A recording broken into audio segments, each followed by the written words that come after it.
pikë pyetje shumë e rëndësishme është nëse kemi varësi ndaj sheqerit apo jo, hëmë? Jo, unë jam Julka dhe nuk kam hequr dot kur plotësisht nga sheqeri. Ka pasur periudha që kam hequr dorë nga ky sheqeri i përpunuar, nga i bardhi ose kafe apo nuk di se çfarë, se janë edhe vetë terma kur thua kështu i bardh ngjan keq, po gjithsesi Yrita Basha mirë se erdhe Mirë se ju gjej, mirë se erdhe. Tani, më fal, keq ngjan po ashtu quhet, pluhur i bardh. I bardh është, i bardh dhe jemi të varur. Ç'a të bëjmë? Qa të bëni? A është mit njerë, apo është e vërtet, që vërtet sheqeri krijon varësi? Është absolutisht e vërtet, po janë ndonjëherë këto të ndaluarat janë të këndshme, edhe i duam, dhe sa më shumë themi mos, atje shkojmë. Megjithatë, unë jam gjithmonë e parimit mos ndalo askënd, thjesht eduko dhe shpjego. Sepse në momentin që unë të them mos e konsumo, në mënyrë instiktive, truri të thotë, ok, unë dua ta provoj. Gjithë problemi që ndronë të ndajmë pak fjalën sheqer dhe karbohidrat, se e shoh që njerëzit e kanë konfuzion këtë pjesën. Fjala karbohidrat, glucid, sheqer është i njëjti term. Ajo çfarë i ndan të mira dhe të këqija, nëse do përdorim këto terma, është pikërisht fakti nëse kemi të bëjmë me karbohidrat kompleks, ku ne fusin drisrat, atë amidonin që ndodhet tek patatjat e zhardhokët e tjera me radhë, dhe sheqerin që vjen prej pijeve të ëmbëlsuara, pijeve të gazuara, pijeve energjike, sheqerit të bardhë të tavolinës, kekrave, po këto gjërat që janë të paketuara në markete. Nëse flasim për këtë kategori, sigurisht është pjesë e sheqernave të thjeshtë që ne në mënyrë absolute nuk duhet i konsumojmë. Tani, që edhe të jemi pak në rrobat e kujdo. Nuk mund të themi dot që duhet patjetër t'i heqësh, se në fundit që ne njerëzore është përshtatur prej mijëra vjetësh që kur ka ekzistuar njerëzimi që ta konsumojë sheqerin. Domethënë herët të ëmblën, sheqerin, se e ëmbël për shembull nuk është brokoli, po përmban një pjesë të karbohidrateve, ëmbël nuk është patatja, po përmban një pjesë. Pra, jo patjetër çdo gjë që është e ëmbël përmban sheqer, sepse ka dhe produkte të cilat e kanë sheqerin në një formë tjetër, më fal, dhe nuk janë të ëmbla. Megjithatë, unë do doja, në fakt nëse më lejon, sepse po ta sqarojmë në këtë formë do hapemi shumë edhe do bëhet pak më konfuze gjëja, sepse sigurisht ne jemi të rrethuar gjatë gjithë kohës me produkte të cilat ne konsumojmë, po nuk e dim se çfarë marrim, që do të thotë tani unë një mol do ta ha, tani unë një gjë do ta ha. Unë dua të fokusohemi më shumë tek ky sheqeri i bardhë, që edhe në bazë të studimeve është thënë që krijon varësi siç janë këto një ndër pluhurat e bardha. Mund të duket utopike sepse termat të cilat krijojnë produktet të cilat krijojnë varësi kanë një konotacion shumë negativ, si drograt e tjerë. Por edhe kjo është një lloj droge praktikisht. Dhe jo më kot konsiderohet një ndër 5 të bardhat e dëmshme dhe krijon varësi. Dhe nuk është absolutisht një mit, edhe studimet krijon një varësi të mirë fill. Absolutisht, krijon një varësi, madje dhe është e logjikshme sepse në fakt kur ne jemi në stres, në një situatë të pafavorshme, na hahet diçka, jemi të lodhur, nuk kemi kohë të marrim diçka, sigurisht ne marrim një produkt i cili është i ëmbël. Kjo sepse trupi është duke kërkuar energji. Pra parimisht deri këtu po justifikojmë veten dhe po themi ore po nuk kemi faj. Por çfarë bëjmë ne?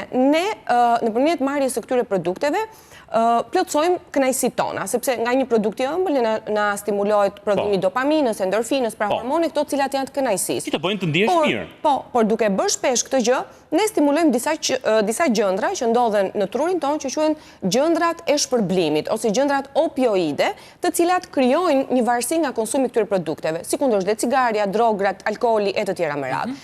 Dhe ajo çfarë ne duhet të bëjmë është të kalojmë tek ajo që unë gjithmonë e kam konsideruar ushqyerje intuitive. Pra, trupi për një arsye të caktuar është i lodhur, mungon zinku, mungon magnezi, mungon triptofani e të tjera me radhë, mund ta kërkojë energjinë në një formë të caktuar. Por ti pastaj fillon dhe plotson egot e tua, se trupi, nëse ti ha 3 hurma arabe, 3 kumbulla të thata, një frut, dhe nëse ti ha një çokoladë, trupi di se mori sheqerin. Por ti je ai që plotson nevojën tënde egoiste, po themi, dhe merr një çokoladë, një ëmbëlsirë nga këto që po shohim ne këtu. Kështu që trupit thjesht i duhet një sheqer për të rritur nivelin e glicemisë në atë kohë, sepse varet, po themi, mund të kemi vakte pa ngrënë, apo kemi bërë një stres në atë kohë dhe normalisht është shkaktuar.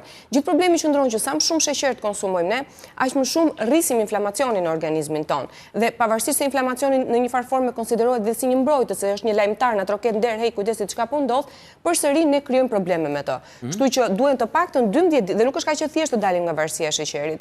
Duhet të paktën 12 ditë nëse kemi vërtet këtë vullnetin, patjetër të tutoruar nga një dietolog, nga një mjek apo një psikolog, se varet nëse ne jemi gjithmonë të varur në çastet e dëshpërimit të marrim ëmbëlsirë. Atëherë është më tepër, po, absolutisht psikologjike, sepse është e logjikshme, jam e stresuar, duhet jem e lumtur. Dhe patjetër çfarë bëj, marr diçka të ëmbël. Se si logjik, nuk ka kohë truri të prodhojë endorfinën sa të shpërbashkohet bollguri, se unë do thosha mirë, ha diçka karbohidrat kompleks. Por është e logjikshme. Atëherë çfarë bëjmë ne?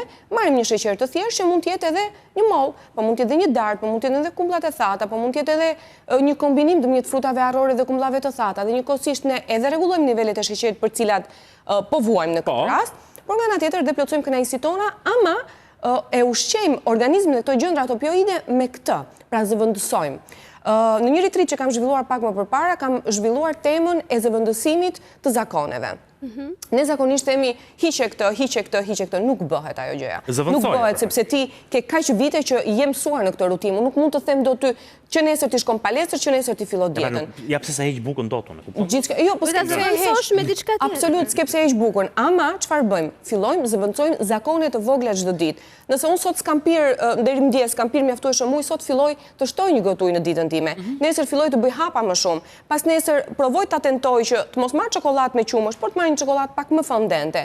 Të nesërmen bëj një zakon tjetër të ri dhe kështu ne i futemi një jetë stabil, sepse është e pamund pavarësisht se vendosja në një regjim ushqimor së bashku me aktivitetin fizik është një ndryshim pozitiv, trupin t'i e fut në stres nëse e bën sot për nesër. Dhe prandaj shumica e njerëzve nuk kanë sukses me dietat, sepse bëjnë lëvizje drastike për cilat truri dhe trupi nuk është ende i përgatitur, dhe nëse një dietolog nuk arrin të njohë psikologjinë e pacientit që ka përballë, nuk ka bërë gjë. Pra, arritje nuk është nëse unë të kam hequr ty nga dieta sheqerin. Arritje për mua është që ti ta kesh kuptuar se nevoja për të konsumuar çokoladë nuk është kaq e madhe se ti mund ta zëvendësosh me diçka tjetër. Sikundër nuk jam kundër çokoladës, ose po flasim për çokoladat industriale. E kuptoj, ne po flasim, ndërkohë ne nuk kemi kundër çokoladave të cilat janë të mirëfillta, çokoladave të shëndetshme. Absolut. Dhe ka diçka edhe që ne bien prej një kurthi të madh të industrisë, që është pikërisht ajo që e konsiderojmë bliss point. Shumë produkte industriale, më shumë, domethënë shumica e produkteve industriale kanë një kombinim të sheqernave, kriprave dhe yndyrnave dhe konsiderohet pika bliss point. Pra, ne bëjmë të verbër ndaj kësaj. Pse? Sepse sheqeri, ajo kripa, shtohet edhe për të ruajtur konsistencën, për të ruajtur shelf life-in e produktit. Sheqeri shtohet për shije, tjera me radhë, yndyrnat po ashtu për të rritur konsistencën, aromatizuesit e të gjitha këto çfarë bëjnë, e bëjnë të shijshme. Pra, ti bie prej atij tundimit, asaj aromet, atij paketimi, tjera me radhë, dhe e konsumon. Dhe gjithmonë bëhesh, le të themi,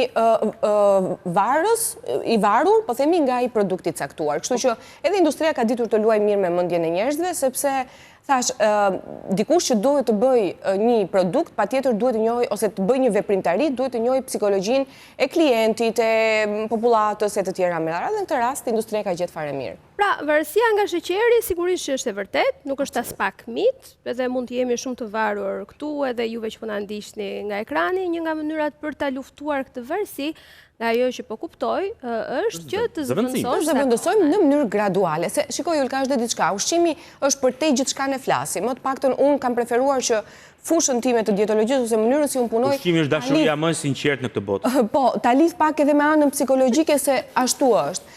Ashtu është dashuria më e sinqertë në këtë botë. Patjetër, dhe madje ti ke njerëz që thonë unë pas çdo vakti lë çik vend për ëmbëlsirën. Linda fishta po të njoh me të. Ka gjithmonë vend për ëmbëlsirë, edhe nëse ndjesh full tak sikur. Kjo është një vend që truri ja bën stomakut, sepse praktikisht nëse ti ke ngrënë pafund, nuk ke asnjë arsye për të marrë dhe një ëmbëlsirë për të plotësuar nevojat për energji. Por, çfarë tham, duke qenë që ushqimi është përtej gjithçka, përtej kalorive, përtej makrove, mikrove, fjalëve të bukura e të vështira. Ushqimi është dhe një kujtim, ushqimi është emocion, ushqimi është ngjarje, janë njerëz.